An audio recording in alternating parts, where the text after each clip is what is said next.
नमस्कार, स्वागत है आप सभी का बिहार मिरर के डिजिटल प्लेटफॉर्म में।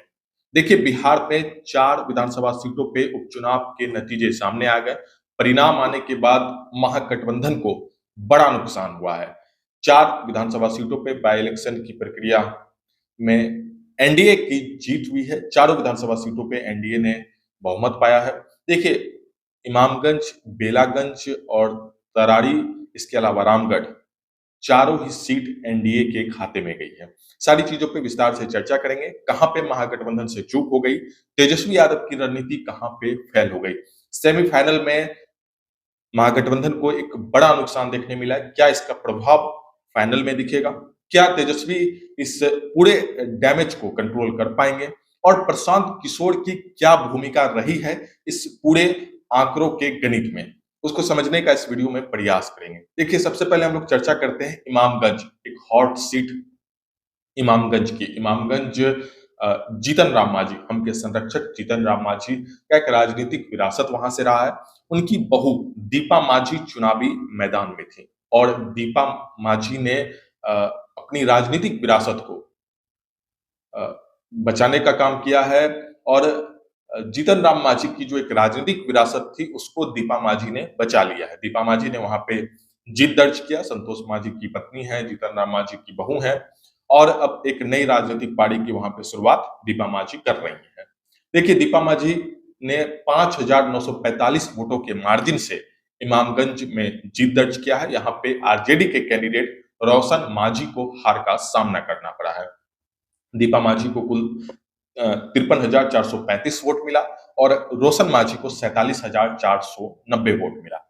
यहाँ पे समझने का प्रयास करेंगे कि जन स्वराज की कितनी बड़ी भूमिका रही है आरजेडी के वोट बैंक को नुकसान करने का, आरजेडी के वोट बैंक में सेंधमारी करने का।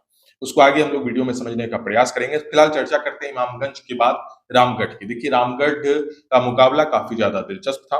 अशोक कुमार सिंह बीजेपी कैंडिडेट ने यहाँ पे जीत दर्ज किया। इन्होंने अजीत कुमार सिंह को हराया है। आरजेडी कैंडिडेट अजीत कुमार सिंह को यहाँ पे हार का सामना करना पड़ा और अशोक कुमार सिंह ने 26,432 वोटों के मार्जिन से जीत दर्ज किया है। अब आते हैं बेलागंज पे। देखिए, बेलागंज में राज आरजेडी का एक इतिहास रहा है। 90 के दशक के बाद सुरेंद्र प्रसाद यादव यहाँ से लगातार जीत दर्ज कर रहे थे, लेकिन इस बार आरजेडी का जो इतिहास था, आरजेडी की जो राजनीतिक विरासत वहां पे देखी जाती थी, जो वोट बैंक था, वो अब पूरी तरह से टूटता हुआ इस चुनाव में दिखा। और यहाँ पे जो इतिहास रहा है आरजेडी का, जो गढ़ रहा है आरजेडी का, उसको जदयू की कैंडिडेट मनोरमा देवी ने तोड़ दिया। जदयू की कैंडिडेट मनोरमा देवी को 21,391 वोटों के मार्जिन से उन्होंने जीत दर्ज किया। मनोरमा देवी को कुल 73,334 वोट मिला। वहीं विश्वनाथ यादव को 51,943 वोट मिला है। तो एक अच्छा खासा वोट मार्जिन से मनोरमा देवी ने जीत दर्ज किया है बेलागंज में। इसके बाद हम लोग आते हैं तरारी विधानसभा सीट पे। तो देखिए, तरारी में विशाल प्रशांत ने जीत दर्ज किया है। विशाल प्रशांत ने माले के कैंडिडेट राजू यादव को हराया और विशाल प्रशांत ने 10,612 वोटों के मार्जिन से यहाँ पे जीत दर्ज किया है और एक अच्छा खासा नुकसान यहाँ पे महागठबंधन को, चारों ही सीट महागठबंधन के हाथ से निकल गई। इससे पहले 3 सीट पे महागठबंधन का कब्जा था, लेकिन सेमीफाइनल में ही महागठबंधन पूरी तरह से फेल होते हुए दिख रही है। यहाँ पे तेजस्वी यादव की रणनीति पे भी अब कई तरह के गंभीर सवाल उठ रहे हैं और प्रशांत किशोर का जो पूरा टेंट लगा करके लोगों को समझाना और बिहार की राजनीति में एक नई पारी की शुरुआत से कहीं ना कहीं महागठबंधन को, विशेष तौर से आरजेडी को, एक भारी नुकसान झेलना पड़ा है।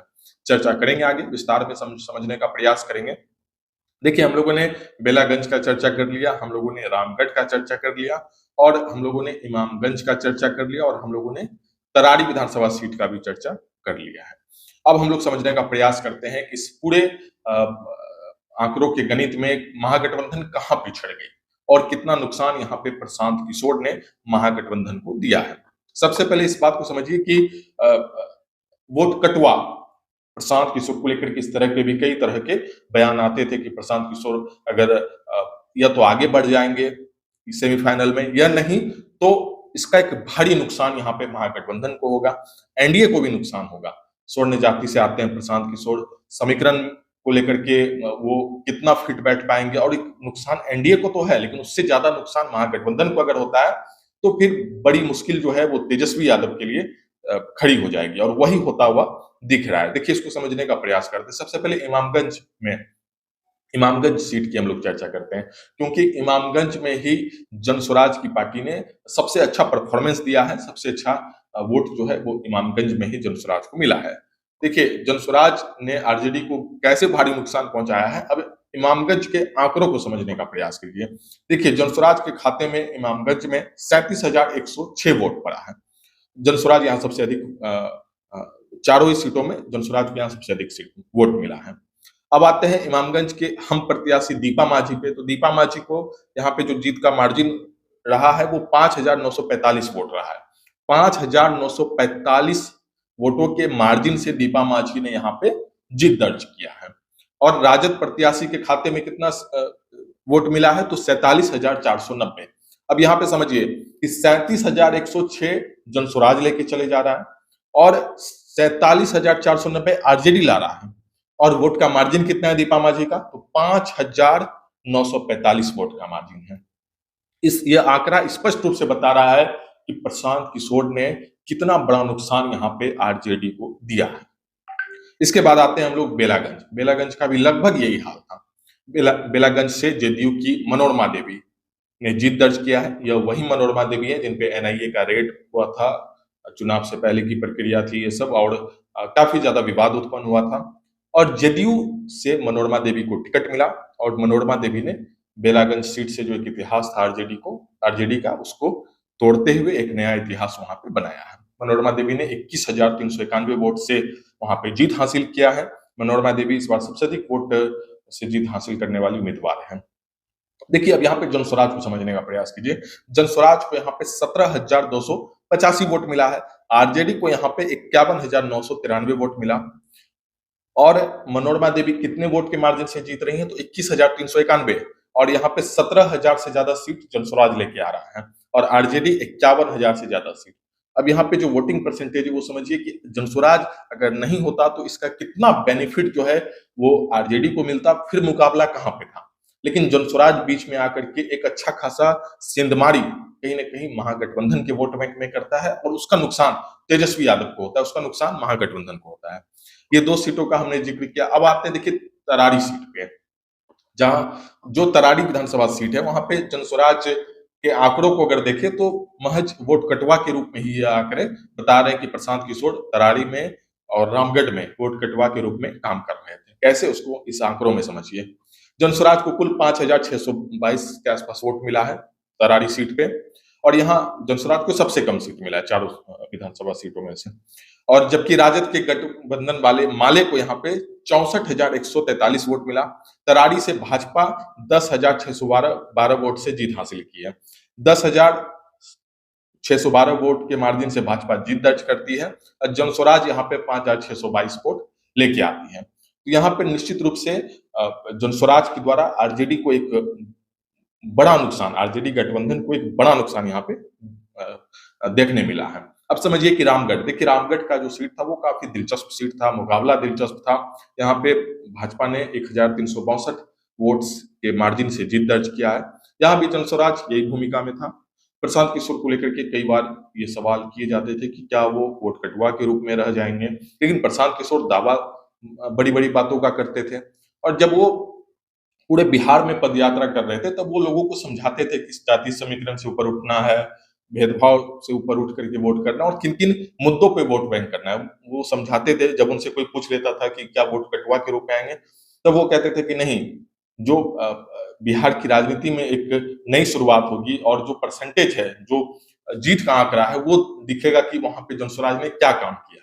लेकिन अब यहाँ पे दिख रहा है कि जनसुराज ने केवल महागठबंधन को नुकसान पहुंचाने का काम किया। देखिए रामगढ़ के सीट का हाल समझिए, वहां पे भी जनसुराज उसी अवस्था में रही है। जनसुराज को रामगढ़ सीट पर 6,513 वोट मिलता है, जबकि आरजेडी प्रत्याशी यहाँ पे तीसरे स्थान पे, और दूसरे नंबर पे बसपा का अच्छा खासा यहाँ पे परफॉर्मेंस रहा है। बसपा ने कड़ा मुकाबला बीजेपी के कैंडिडेट को दिया है, क्योंकि बसपा को 60,895 वोट मिला, और यहाँ पे भाजपा महज बहुत ही कम मार्जिन से 1,362 वोट 62 वोट से ही जीत हासिल की है। तो यहाँ पे भी जनस्वराज वोट कटवा के रूप में सामने है और प्रशांत किशोर अब आगे किस तरह से सेमीफाइनल में तो वो बिछड़ गए, अब फाइनल का मुकाबला है।